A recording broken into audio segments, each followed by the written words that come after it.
Muy buenos días para todos los asistentes. Qué gusto darles la bienvenida a este segundo día de nuestro 9º Congreso Integrado de Logística, Zonas Francas y Puertos 2026. Estamos listos para dar inicio a la apertura de esta jornada con la primera conversación de este segundo día de nuestro Congreso, titulado El rol estratégico de los puertos en el abastecimiento energético de nuestro país. Este panel está conformado por Julio Turizo, quien es el gerente general de la Sociedad Portuaria El Callao. También lo conforma Ernesto Calderón Gómez, gerente de logística operativa de Ecopetrol. A esta conversación se suma Sergio Corena, gerente general de Okeanos Terminales. Los invitamos, por favor, a subir al escenario, pues este espacio será moderado por Sandra Fonseca, exdirectora de la CREC. Estamos entonces listos para recibir a nuestros panelistas y, por supuesto, a la moderadora de esta primera conversación de nuestro segundo día de Congreso. Bienvenidos.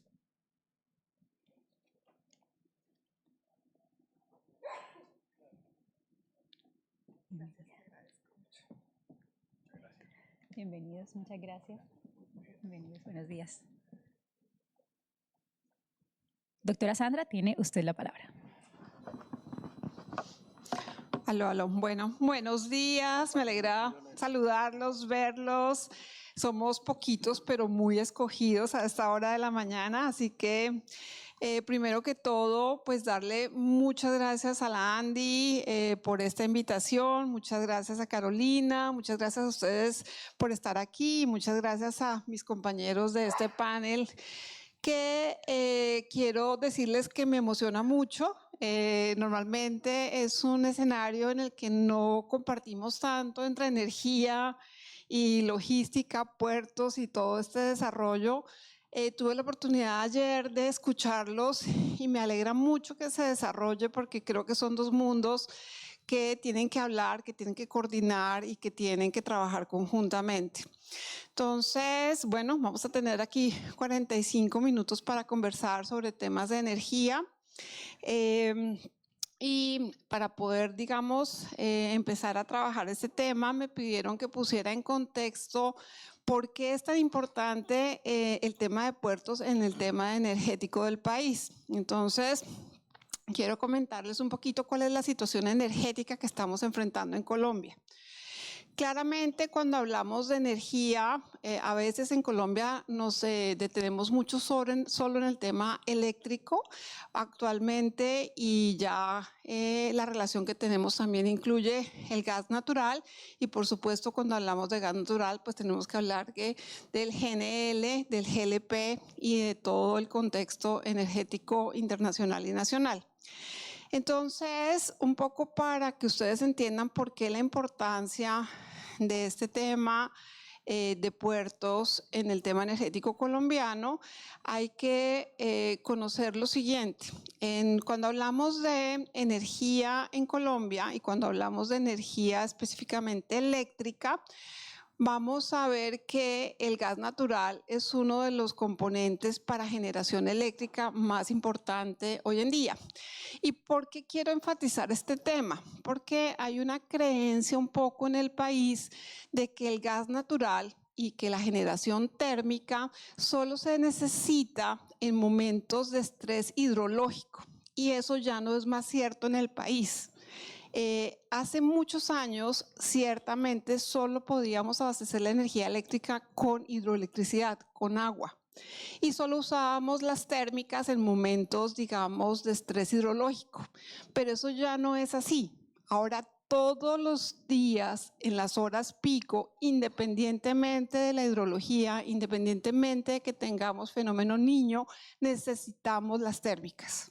Entonces, esa creencia de que solamente con hidroelectricidad se abastece la energía eléctrica en el país ya no es cierta. Siempre estamos necesitando la energía térmica, y cuando hablo de energía térmica estoy hablando de parte carbón, pero también de gas natural.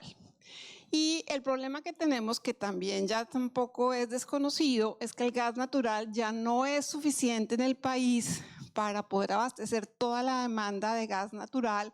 Estoy hablando de industria, estoy hablando de residencias, estoy hablando de vehículos, pero también estoy hablando de generación térmica. No es suficiente con la producción de gas natural en el país, y por eso es que desde hace más de un año, casi dos, dependemos de la importación de gas para poder abastecer la energía eléctrica normal, en situación normal del país.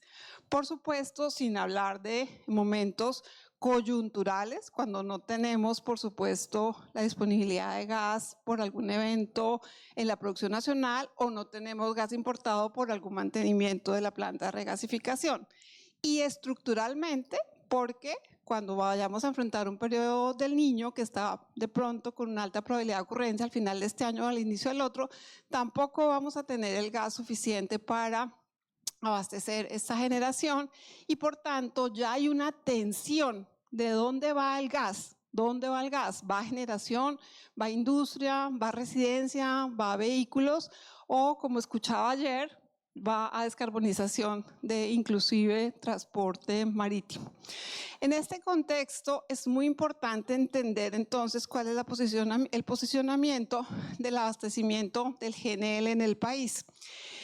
Y pues es el tema del cual vamos a hablar hoy y del cual es muy importante entonces entender cómo vamos a estar abastecidos desde el punto de vista de electricidad, cómo vamos a estar abastecidos desde el punto de vista de gas natural local y cómo vamos a estar abastecidos de GNL importado o de algunos de los sustitutos que puede ser GLP o en el caso de la industria, por ejemplo, cómo vamos a usar carbón, cómo vamos a usar combustibles o cómo vamos a usar electricidad, porque hay un punto que quiero enfatizar mucho y es que cuando no hay gas natural se aumenta la demanda de electricidad, porque pues, uno de los sustitutos del gas natural es la electricidad.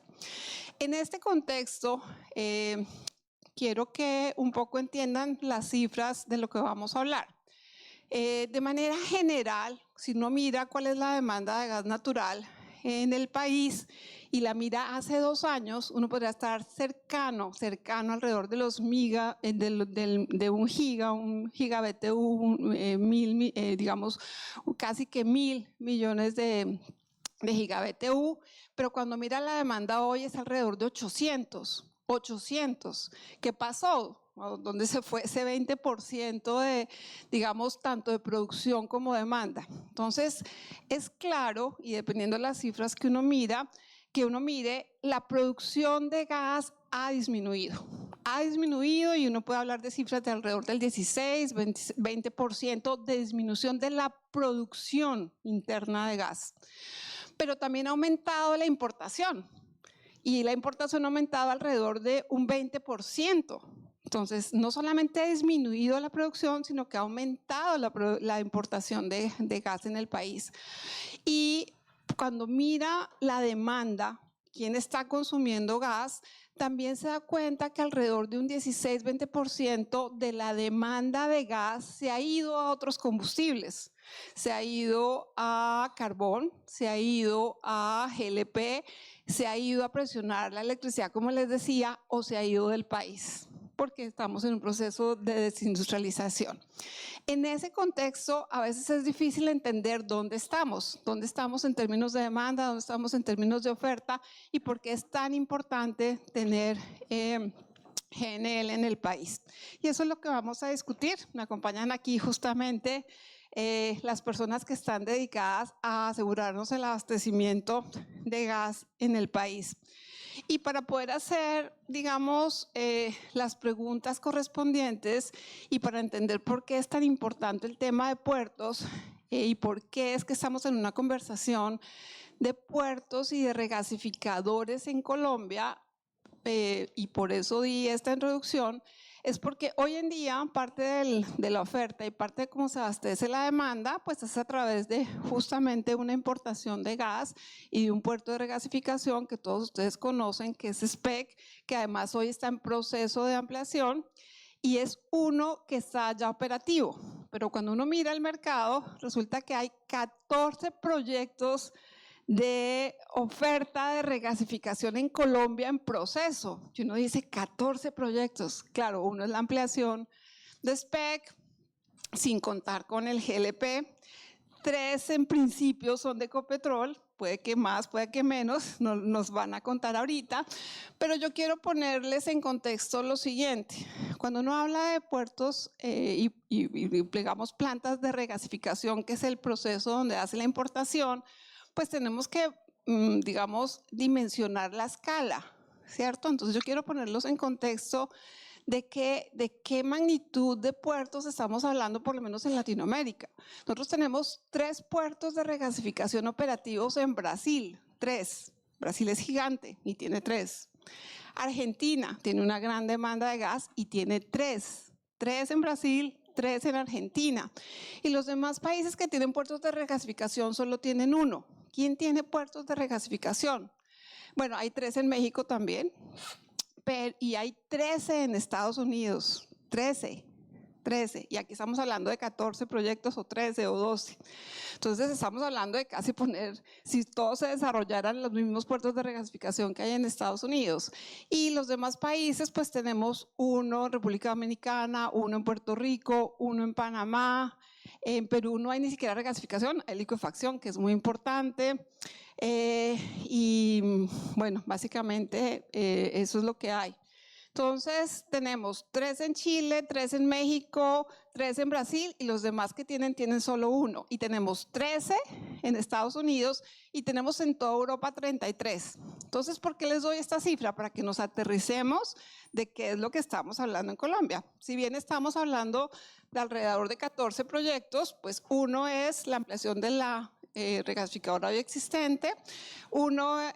Y los otros proyectos son proyectos de varias escalas. Estamos hablando de uno muy grande en el Pacífico que ha tenido 3 procesos de asignación fallida que no se está desarrollando.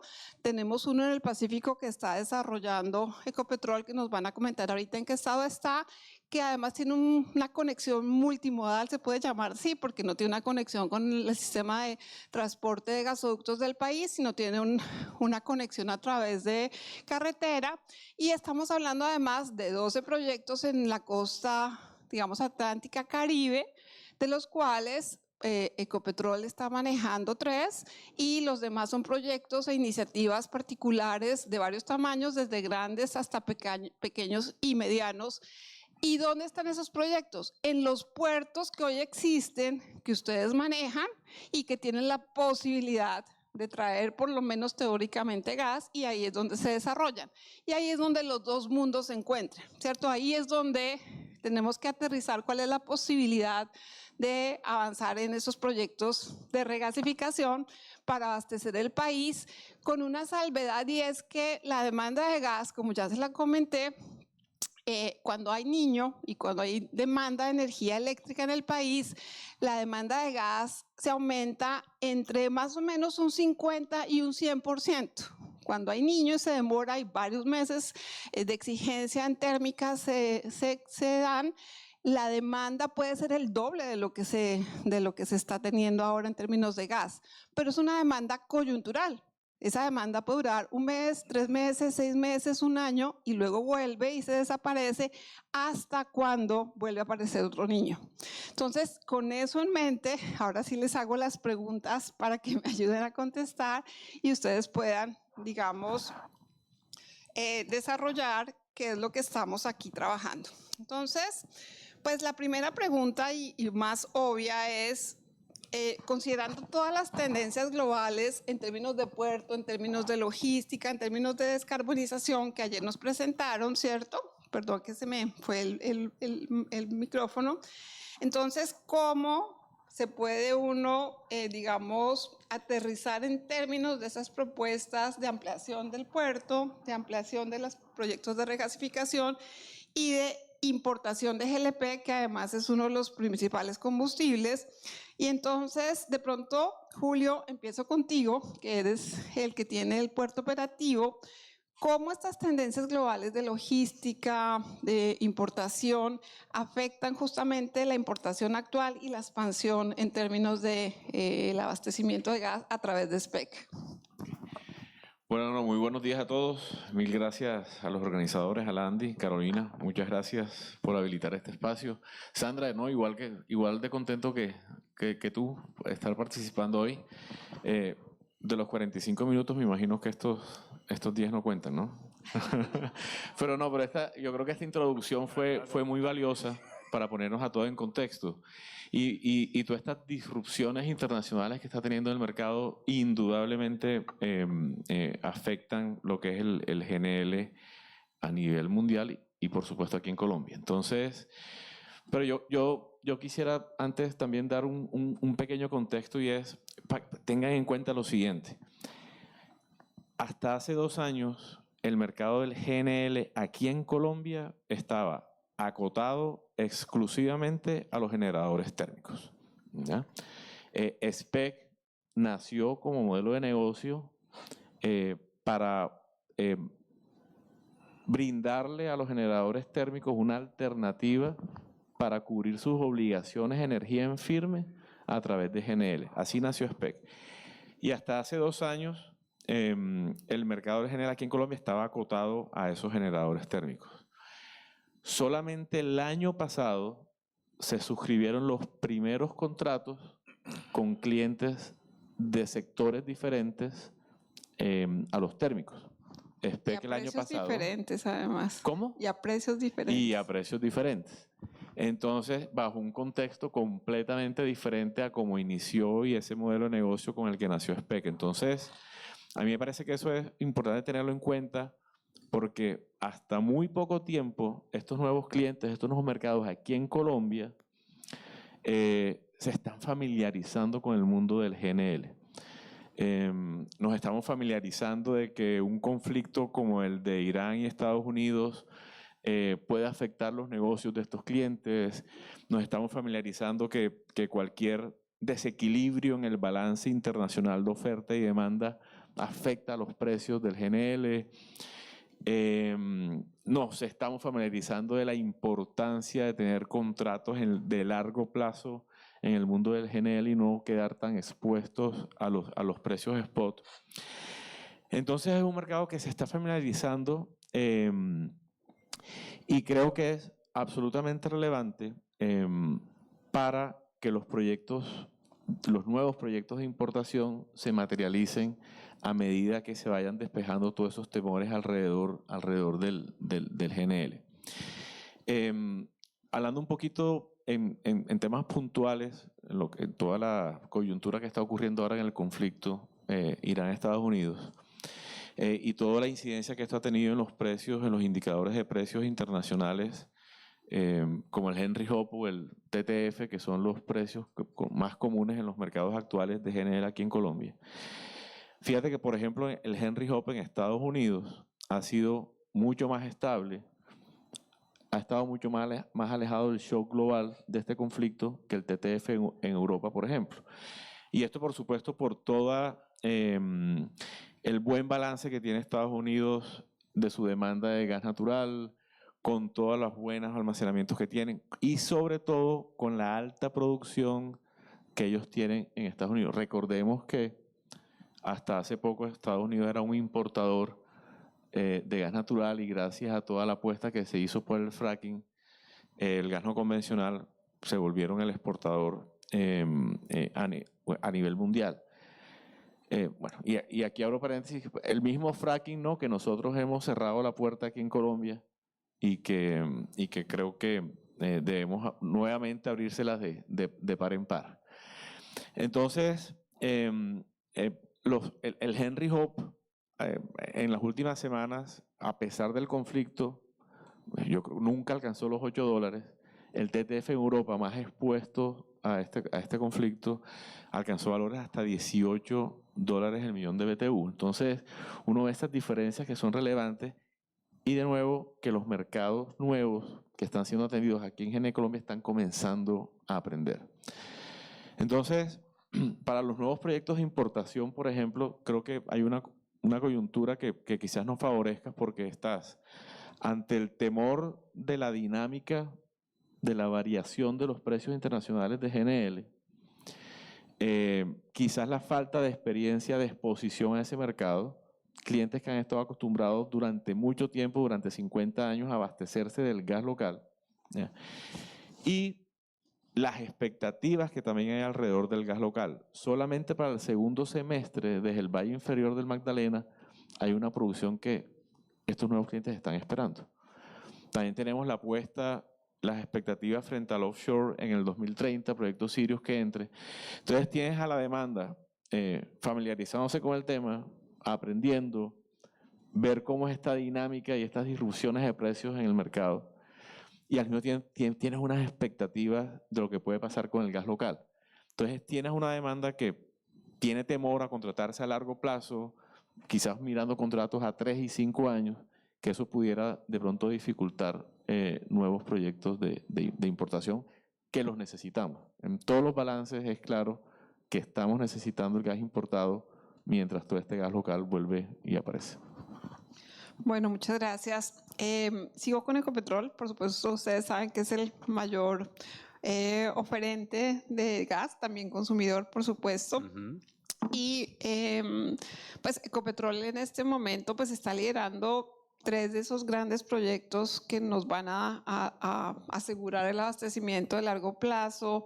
Entonces, ¿qué nos puedes contar de este gran proyecto, digamos, gran proyecto lo llamo yo porque aunque es pequeño en cantidad y ampliable del Pacífico, pues es el que en el corto plazo esperamos nos pueda resolver el tema del abastecimiento, como ya lo dijimos, pero manejas también en conjunto con otro productor, Puerto Bahía, tienes el proyecto de Coveñas, que es una transformación de una infraestructura para poder abastecerse y además habilitas la gran exportación de Guajira. Entonces, pues dependemos básicamente de cómo se desarrolla esta oferta en términos de prioridad y de abastecimiento para el futuro del gas en Colombia. Cuéntanos cómo van esos proyectos. Bueno, bueno, buenos días a todos.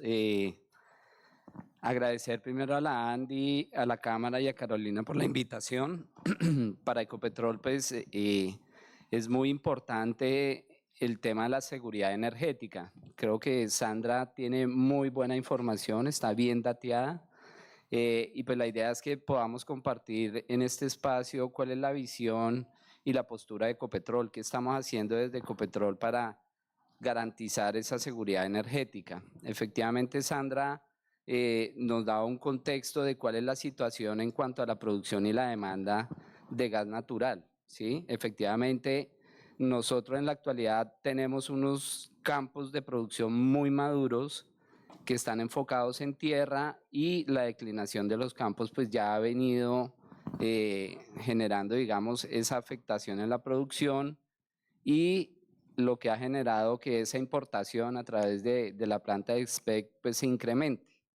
Entonces, dado, digamos, este desbalance o déficit que hemos evidenciado años anteriores, con muy buenas noticias referente a los hallazgos que hemos tenido costa afuera de yacimientos como Sirius, Cronos en la costa Caribe, que a futuro pueden, digamos, estabilizar y garantizar ese suministro energético del gas natural para todo lo que es el mercado comercial, residencial, vehicular y también el autoconsumo que requiere Ecopetrol para mantener nuestras refinerías y los campos de producción activos. Referente, digamos, a estos proyectos de regasificación que son los que en el corto plazo nos pueden asegurar esa seguridad energética y balancear la demanda con la oferta. Efectivamente, en el Pacífico estamos adelantando un proyecto con un aliado que es Piosas, denominado la regasificadora del Pacífico. Esta esperamos ingrese operativamente en el mes de agosto de este año. Aquí hay una dificultad, digamos, en el tema logístico, porque efectivamente no hay una conexión desde el puerto de Buenaventura, que es donde va a iniciar la operación, con la infraestructura del Sistema Nacional de Transporte de Gas. La idea es conectarnos a TGI y instalar una planta regasificadora en Buga. Entonces, la logística desde el puerto de Buenaventura a Buga, tenemos que implementar una logística de transporte terrestre. Vamos a tener que implementar cerca de 150 vehículos o cisternas que estén transitando a diario desde Buenaventura hasta Buga para poder asegurar un suministro aproximado de 60 gigabteus día, lo cual ingresará al Sistema Nacional de Transporte de TGI y pueda conectarse a todo lo que es el occidente del país. Entonces, el primer proyecto que tenemos desde Ecopetrol es la regasificadora del Pacífico y pues ya digamos está muy avanzado y esperamos agosto de este año ya esté en operación y supliendo una demanda de 60 gigabteus día. El otro proyecto que está enfocado acá en la costa Caribe es el de Puerto Bahía. Con Puerto Bahía y digamos nuestro aliado Frontera estamos adelantando todo lo que es la infraestructura para poder conectar desde el puerto de Puerto Bahía al Sistema Nacional de Transporte de Promigas. Ya Frontera, digamos, tiene muchas facilidades y conexiones para poder adelantar esa operación al Sistema Nacional de Transporte de Promigas. Aquí la demora es todos los permisos y licenciamientos que estamos gestionando ante las autoridades ambientales. Ya digamos la estructuración, la infraestructura va muy avanzada, pero la limitación son las licencias. Esperamos y estamos haciendo gestión ante las autoridades para finales de este año o principios del 2027 ya esté operativo con una capacidad inicial de 120 gigas día que ingresaría al sistema de Promigas y pues ahí poder compensar este otro déficit y más aún que pues tenemos la amenaza de que este año se materialice el fenómeno del Niño y pues ese pico de incremento de la demanda de gas natural podamos suplirlo. El otro proyecto que comentaba Sandra es una reconversión de unos sistemas que tenemos en el Grupo Ecopetrol, que es un oleoducto en el cual podamos conectar los hallazgos que tenemos hacia el sector de Coveñas, que es Cronos, con una capacidad casi o una proyección de 400 gigabtu.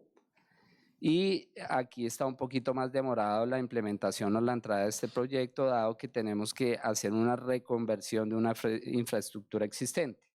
Entonces, la proyección que tenemos para este proyecto de Coveñas es que hacia finales del 2027, principios del 28, pueda estar productivo. Entonces ya tenemos 3 proyectos de regasificación que esperamos ingresen en los tiempos que estamos planeando y puedan suplir ese déficit en la demanda.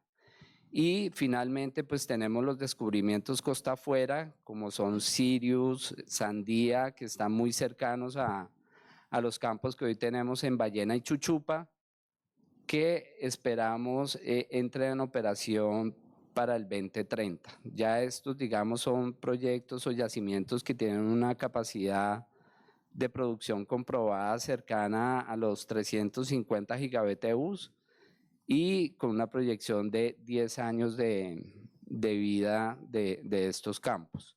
Y con los 400 que tenemos en Coveñas, pues ya podríamos estar llegando nuevamente haciendo todo el balance de los proyectos que tenemos con los proyectos de costa afuera, retornar a lo que comentaba Sandra de llegar nuevamente a una producción de los 1000 gigabteus día, que es lo que actualmente estamos proyectando sea la demanda a futuro.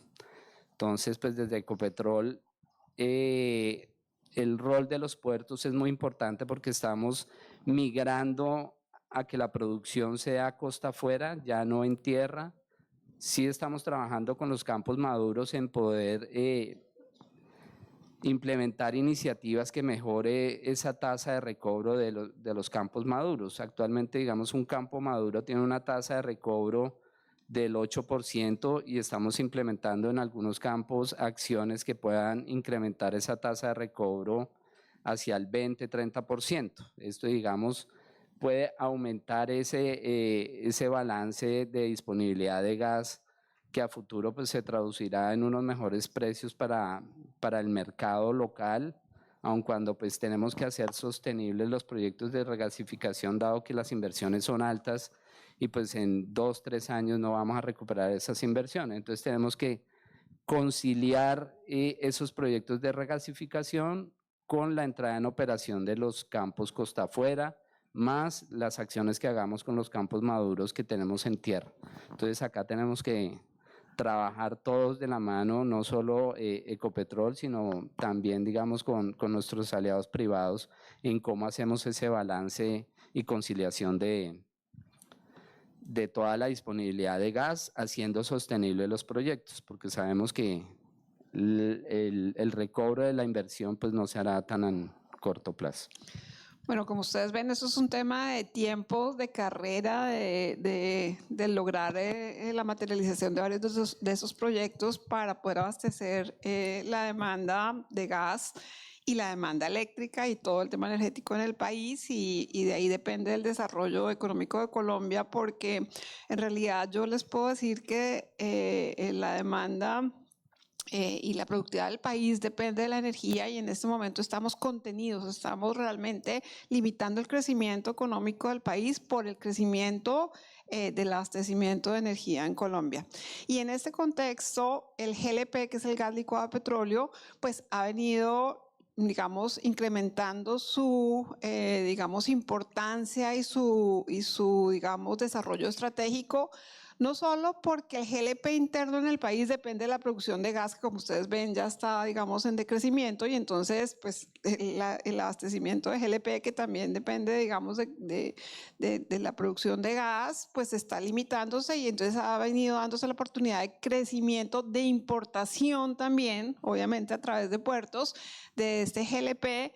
Y ahí es donde queremos preguntarle a Sergio cómo es que nos va a ayudar a abastecer el tema energético en Colombia, y que de pronto nos actualices de la importancia del GLP, no solamente porque la demanda y especialmente la industrial se está abasteciendo, digamos, de GLP en mayor exigencia, digamos, en mayor porcentaje y con una mayor exigencia, sino porque por más esfuerzos que se hagan en la importación, pues el porcentaje digamos, de abastecimiento de todas maneras es limitado. Entonces, ¿qué nos cuentas de este gran proyecto de Okeanos y del abastecimiento de GLP en la demanda económica y energética de Colombia? Claro que sí, Sandra, muchas gracias. Bueno, Caro, me uno al agradecimiento por la invitación de la ANDI a este espacio. Creo que es importante, dada la coyuntura que tiene el país en su abastecimiento energético. Efectivamente, el GLP ha tomado, bueno, yo creo que es importante aclarar que el GLP viene cumpliendo una función muy importante en la transición energética, inclusive desde mucho antes que tuviéramos la coyuntura de desabastecimiento de gas natural. Hace 9 años aproximadamente, nosotros desde Okeanos identificamos ese decrecimiento y declinación de los pozos, y la problemática que tiene el gas natural se replica y va de la mano con la problemática del GLP. Cada día estamos más desabastecidos, o sea, el país cada día depende más de las importaciones de GLP. Un dato importante es Colombia está consumiendo aproximadamente unas 700, 800 mil toneladas al año de GLP. Y en la transición es muy importante porque con eso se estaban supliendo y reemplazando combustibles que, digamos, son más contaminantes, como el diésel, por ejemplo. Y hoy en día ese crecimiento de esa suplantación se ve limitado por la disponibilidad y la oferta nacional. Afortunadamente, hace unos 9 años nosotros comenzamos a desarrollar una infraestructura desde Okeanos y hemos podido garantizar esas nuevas importaciones que han, digamos, garantizado el abastecimiento energético en lo que a GLP corresponde. Hace un par de años, un año, la oferta nacional de GLP estaba alrededor de 600 mil toneladas al año. Para este año vamos a tener 300 mil, y en menos de 10 años la oferta será, si todo continúa en la misma línea, menos de 100 mil toneladas al año. Eso implica que la transición de un GLP nacional o la producción nacional de GLP va a pasar prácticamente a un 90% importado.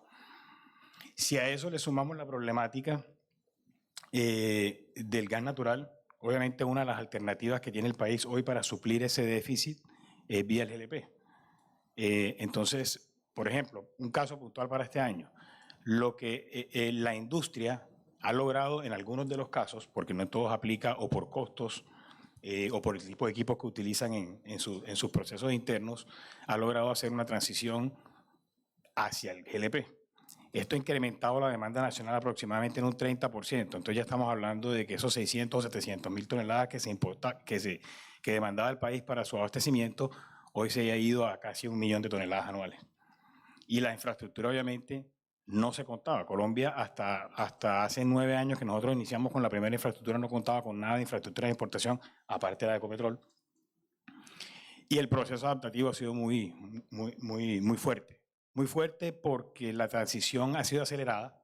Nos ha tocado buscar recursos, ir ampliando gradualmente también por la incertidumbre de la oferta nacional. En algunos momentos parece que fuera a terminar de desaparecer o a reducirse, en otros momentos surgen nuevas ofertas nacional, pero en los últimos 2 años se ha sido muy marcado la declinación de los pozos y que no va a haber una oferta en el corto plazo.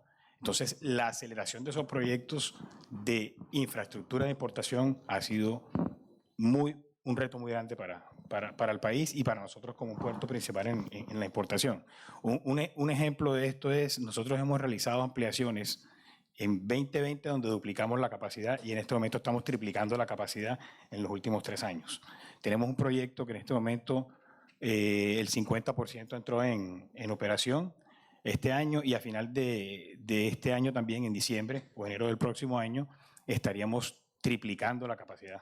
Eso nos está garantizando en este momento que esos 600 o 700 mil toneladas importadas, que corresponden casi a un 60-70% de la demanda nacional, tengan la garantía de que van a llegar al país. Pero el reto inclusive no se limita solamente a la parte portuaria, el transporte. A diferencia del gas natural que se transporta por los gasoductos y demás, el reto aquí ha sido ajustarnos aparte de esa infraestructura para recibir los buques y descargar el producto, cómo logramos de manera ágil transportar hacia destino, y eso ha implicado la compra de un gigantesco número de cisternas que soporten esa operación.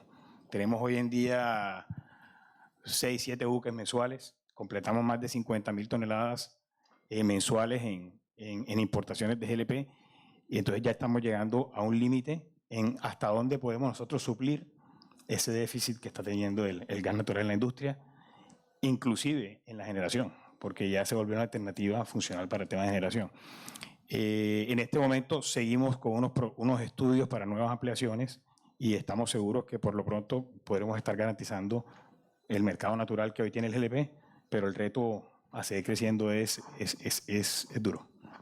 Como ustedes ven, y ayer escuchaba la importancia del concepto de confiabilidad en puertos, y es que la confiabilidad energética del país también va a depender de la confiabilidad de los puertos, porque, digamos, es innegable que el abastecimiento energético ahora está absolutamente e íntimamente ligado al abastecimiento de las importaciones de gas natural y de GLP. Y esto pasa y quiero comentarles porque digamos que el abastecimiento energético y especialmente el abastecimiento eléctrico y de gas interno en el país pues ha sufrido realmente un choque en cuanto a los términos de la expansión en toda la cadena de suministro. Si uno habla de electricidad, pues está hablando de la expansión de generación de energía eléctrica que está completamente, digamos, atrasada. Las estadísticas dicen que solamente el 5% de los proyectos esperados en expansión de generación eléctrica el año pasado lograron entrar.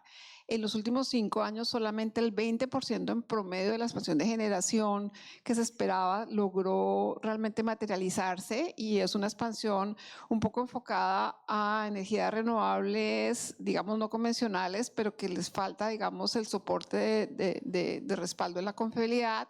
Y lo mismo pasa con los proyectos de expansión en transmisión eléctrica, donde el retraso de la expansión en líneas de transmisión en los últimos 5 años es de un 50%, y los tiempos de desarrollo de los proyectos que tradicionalmente eran 3, 4, 5 años, hoy están en 8, 10, 12 años con proyectos que no se han logrado materializar.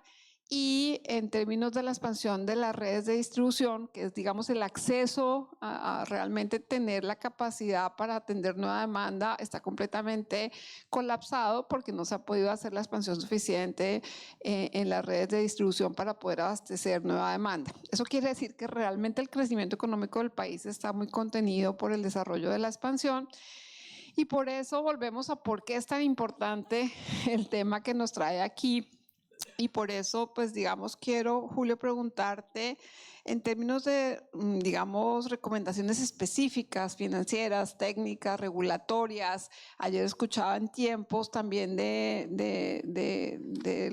las vías útiles de las concesiones portuarias, cómo va a afectar, por lo menos en el caso de SPEC, la disponibilidad de gas y en los proyectos de expansión que ustedes están desarrollando. Bueno, nosotros, bueno, retomando de pronto un poco, SPEC comenzó con 400 millones de pies cúbicos día para el sector de generadores térmicos. 2016, diciembre del 2016 comenzamos con 400 millones. En el 2024 nosotros tuvimos la primera ampliación. Ahí incrementamos hasta 450 millones de pies cúbicos día en pleno fenómeno del Niño. Fíjense este dato tan curioso. Cuando los embalses de generación hidráulica estaban en sus mínimos históricos, termogeneradores tan alejados de la costa como Termovalle, ubicado en el suroccidente del país, produjo energía con GNL importado desde SPEC aquí en Cartagena, fue hasta La Guajira por la bidireccionalidad que habilitó Promigas, por ahí bajó por el sistema de TGI hasta el suroccidente del país. Pero gracias a esa ampliación podemos decir que el país no se apagó, El año pasado pusimos 25 millones de pies cúbicos día adicionales. Entonces llegamos a una capacidad de 475 millones. Esos 25 es lo que comentaba al principio, que fueron los contratados con nuevos clientes ajenos a la generación térmica. Entonces, 475 millones es la capacidad actual que tenemos en SPEC, que ha requerido ampliaciones, han requerido algunas modificaciones en nuestras licencias portuarias. Ahora, si quieren, hablamos de eso. Pero la dinámica ha sido tremenda. Sandra, no sé si tú sabes cuántas embarcaciones de GNL importado recibimos el primer año, en el 2017. Una. En el 2024, cuando tuvimos el Niño, nosotros realizamos 55 operaciones ship to ship. El año pasado, el 2025, que no hubo fenómeno del Niño, realizamos 44 operaciones ship to ship. A la fecha llevamos 16 y Angélica, creo que vamos para 17 esta semana operaciones ship to ship, que si solamente en este año, si seguimos ese promedio, vamos a nuevamente a romper el registro histórico de importación de GNL y no es un dato menor. A veces nosotros, y bueno, y creo que no hemos sido muy vocales con esto, pero miren este dato absolutamente relevante. En lo que va a ocurrir en nuestra operación, hemos importado, bueno, nosotros en SPEC solamente recibimos el gas, lo almacenamos y lo regasificamos a medida que nuestros clientes lo van solicitando. El trading del gas lo hacen nuestros clientes. Pero en esta historia de SPEC hemos regasificado, Sandra, y todos 220.000 millones de pies cúbicos. 220.000 millones de pies cúbicos. Tú nos decías que la producción hoy son 800 millones. O sea, aquí estamos hablando, 220.000 millones de pies cúbicos equivalen a 250 días con la producción actual, 9 meses. Y si hacemos el Pareto, ese volumen regasificado se ha dado del 2023 hacia acá. Es decir, casi que en los 3 o 4 últimos años hemos estado atendiendo 9 meses de la demanda total del país, ¿ya? Entonces, yo creo que es una indicación de esa dependencia del gas importado que hemos venido, pues por todos los retos que ha tenido la falta de exploración y producción en Colombia.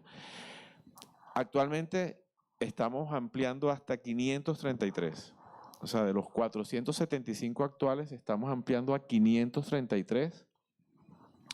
La fecha que tenemos es septiembre del 2027, sin embargo, estamos haciendo todos los esfuerzos y esperamos estar dando noticias positivas de anticipar esa ampliación. Y toda está vendida. toda está vendida, esa ampliación está toda vendida, que eso también habla de la demanda. Bueno, nos quedan 11 millones, hay 11 millones que, bueno, para los interesados, aquí tengo los contratos a la mano si, si quisiéramos hacer. Pero esa es la realidad pues, de los proyectos de exportación y cómo ha sido esa dinámica en los últimos años. Bueno, no tenemos mucho tiempo, pero maravillosas sus noticias. Ernesto, los proyectos que ustedes están manejando son futuros, van a entrar muy pronto, tiene unos retos impresionantes logísticos que ya los dijiste para el Pacífico, pero hay una gran inquietud de cómo va a ser esa operación de puertos, por lo menos en los dos grandes proyectos del Caribe, porque no se conoce realmente cómo opera y digamos el sector energético depende de la confiabilidad de eso. Y entonces yo quiero ir cómo están viendo ustedes esos retos, esos análisis, esa disponibilidad operativa de estos proyectos. Y si además te hago una pregunta un poco de lado, ¿qué tanto van a estar respaldadas con importaciones de Venezuela? Bueno, quiero, digamos, poner un poco en contexto en el pasado cómo operaba Ecopetrol. Digamos, Ecopetrol era una compañía muy encerrada a su propia infraestructura, teníamos unos puertos para manejar todo el tema de combustibles, puertos para manejar las exportaciones de crudos, todo el gas lo manejábamos en tierra, entonces digamos, éramos muy encerrados en la infraestructura que tenía Ecopetrol o las empresas del grupo Ecopetrol. En los últimos años hemos empezado a generar alianzas y buscar, digamos, esos terceros donde encontramos una infraestructura de puertos bastante robusta que puede suplir, digamos, las necesidades que desde Ecopetrol tenemos para no solo el manejo del GLP o el gas licuado, sino también de los combustibles. Entonces, vista infraestructura de puertos, creo que Ecopetrol está tranquilo en lo que existe hoy. Colombia creo que ha crecido enormemente en unas instalaciones robustas, con buena tecnología en el tema de puertos, que sí nos preocupa y es de pronto lo que comenta Sandra es cómo podemos hacer esa conectividad de los puertos con las necesidades que tenemos para movilizar la molécula tanto hacia el interior o una molécula que necesitemos exportar. Entonces es ahí donde nosotros estamos viendo la necesidad de pronto de generar un plan maestro de capacidades. Si vemos un déficit grande en el tema de almacenamientos, hablando esta mañana con Sergio, él me comentaba que está adelantando proyectos para poder incrementar esa capacidad de almacenamiento, no solo en el tema de GLP, sino también de combustibles, el cual, digamos, da tranquilidad a Ecopetrol de que hay un tercero, hay inversión privada que está enfocada en poder garantizar ese déficit de almacenamiento que tenemos. Otro de los puntos importantes es que tenemos que hacer alianzas no solo con la parte comercial, sino también con los transportadores de gas. Digamos, el proyecto Sirius, que está muy cerca a la infraestructura que tenemos hoy día en La Guajira, Ballena y Chuchupa, que digamos, uno de los socios principales es Socol, el cual hace parte de una de las compañías del grupo Ecopetrol. Ya tenemos muy claro cuál es la conectividad que debemos hacer desde el hallazgo Sirius para poderlo conectar a las facilidades en tierra ahí en La Guajira, la línea submarina, toda la inversión que va a hacer tanto Promigas como TGI para poder incrementar esa capacidad. Entiendo y ya Promigas ha venido ejecutando inversiones bajo su riesgo, pero anticipándose en poder incrementar esa capacidad de la bidireccionalidad del gasoducto.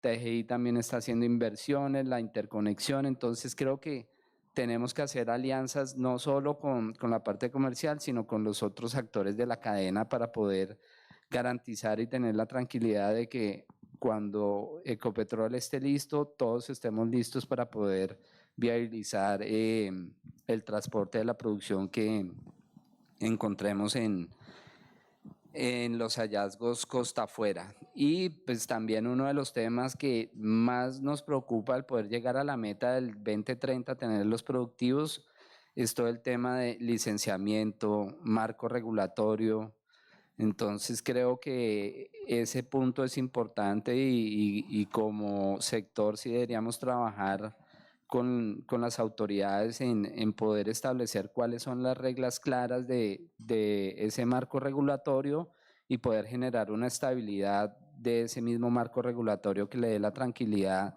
a que cualquiera pueda hacer una inversión sin riesgo a cambios en el marco regulatorio. Entonces, los retos los tenemos, pero Ecopetrol siempre ha estado saliendo avante en todos estos retos y cumpliéndole al país. Entonces, la invitación es que trabajemos juntos. Bueno, listo, me des la respuesta a Venezuela, pero como no es de puertos, No, pero bueno, Venezuela, digamos, es una expectativa, pero con los proyectos de regasificación y los hallazgos que ya tenemos comprobados costa afuera acá en el Caribe, es una posibilidad. Uno no puede decir de que no pueda en algún momento traer gas de Venezuela, pero estamos muy enfocados en lo que está haciendo Ecopetrol acá en el país. Bueno, el tiempo se nos acabó, por eso quiero darles a cada uno 30 segundos para que me den una última recomendación. Ayer escuchaba que no basta con solamente hacer un plan de expansión de puertos, se necesita una estrategia país de puertos y como ustedes ven están completamente relacionadas también con la estrategia país de energía. Entonces, ¿qué mensaje le dejaría a cada uno de ustedes a este público experto en temas portuarios de lo que se necesita en términos energéticos en el país? Yo creo que es muy importante tener una claridad y un horizonte de cuál va a ser la política de país en términos de largo plazo. Yo creo que es clave la soberanía energética y el abastecimiento de gas continental o offshore, pero de producción nacional. Y eso es muy relevante para los puertos porque la semana pasada, por ejemplo, que fue el Congreso de Naturgas, los últimos 2 años en los congresos de Naturgas y este último más marcado todavía, se resalta la dependencia del sector en los puertos. O sea, todas las expectativas que tiene el sector de comercialización y producción de gas está ligado a qué van a hacer los puertos para suplirlo. No hay otra alternativa en este momento. Pero obviamente esas soluciones o esas inversiones que hagamos en los puertos van a depender de cuál va a ser la política de largo plazo. Porque no es lo mismo la inversión que uno haga para solucionar un problema coyuntural de 2, 3, 4, 5 años que deberían entrar un Sirius o otros proyectos de abastecimiento o una inversión. Si no hay un plan claro de largo plazo, pues sí tienen que haber inversiones más robustas en infraestructura con una vida útil mucho más larga. Y claramente eso limita el retorno de las inversiones. Entonces, yo creo que lo primero es establecer una política clara de largo plazo. ¿Cuál va a ser la posición de Colombia, del país, en nueva exploración, nueva explotación, fracking? Porque inclusive con el panorama de afuera y la incertidumbre que tenemos a nivel global, no hay una garantía de que el día de mañana podamos abastecer vía importaciones el gas. Y nosotros somos un consumidor muy pequeño en comparación con el resto de consumidores. Estamos alrededor del 35 al 45 en el ranking de consumidores. Entonces, el poder de negociación de Colombia es muy limitado. Depender de la oferta internacional no es una garantía. Entonces yo sí diría que lo primero y lo más clave es establecer cuáles son esas políticas de largo plazo para poder plantear proyectos de corto y mediano plazo y obviamente si hay una necesidad muy, muy urgente que lo que mencionaba Ernesto, de la mano del Estado, se creen los medios y los vehículos para agilizar y eliminar las barreras que hoy en día hacen más lento el proceso de llevar un proyecto a feliz término. Eso sería como el planteamiento Necesitamos inicial. política a largo plazo, tanto en energía como en puertos y en logística. Ernesto, tu mensaje aquí a esta audiencia de qué se necesita en los puertos para que energía no falle. Bueno, no, digamos, como complemento y cierre, creo yo que uno de los temas importantes también a revisar con el gobierno es el tema de las concesiones, ¿sí? Es algo que, digamos, nos limita a nosotros el poder hacer acuerdos comerciales a largo plazo porque pues la incertidumbre de esas concesiones que impide de pronto que el privado haga las inversiones, no solo en infraestructura, sino en tecnología. Entonces creo que es un tema muy importante que deberíamos también trabajar, el tema de concesiones. Y Julio, tu mensaje.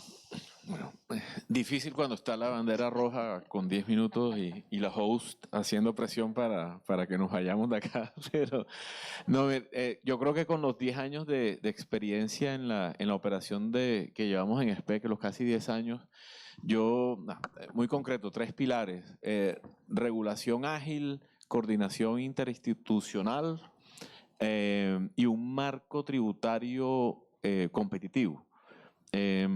Los permisos, en lo que tiene que ver con la regulación ágil, los permisos se han vuelto la ruta crítica de todos estos proyectos.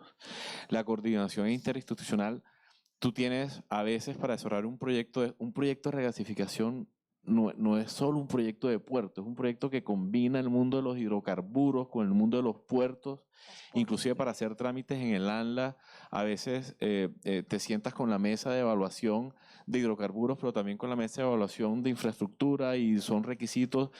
Entonces, no sé, el ANLA, la DIAN, el Ministerio de Minas y Energía y la Autoridad Portuaria no deberían trabajar en forma aislada, sino tener todo un equipo interinstitucional que trabaje como un solo equipo para poder movilizar esto. El marco tributario también competitivo.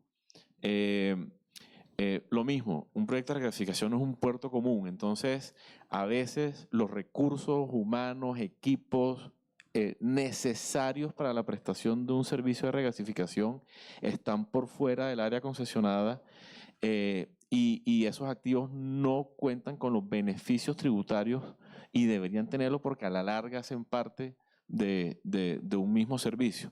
Entonces, creo que esos 3 mensajes acerca de la coordinación interinstitucional, un marco tributario competitivo y una agilidad regulatoria, creo que nos ayudaría muchísimo para no solo viabilizar proyectos de inversión, aquí estamos hablando de asegurar la seguridad energética de Colombia. Y por eso es que yo quiero cerrar diciéndoles que como yo creo que la crisis energética es inminente y ya la estamos enfrentando, ustedes van a tener que estar preparados a recibir esa presión, porque ustedes saben que sin energía, pues ustedes no funcionan, pero el país no funciona. Y cuando la crisis se desenvuelva y ya no haya más plazos, ustedes van a ser los primeros que van a recibir la presión, porque la seguridad energética depende también de su sector. Muchas gracias, espero que haya sido de su gran interés.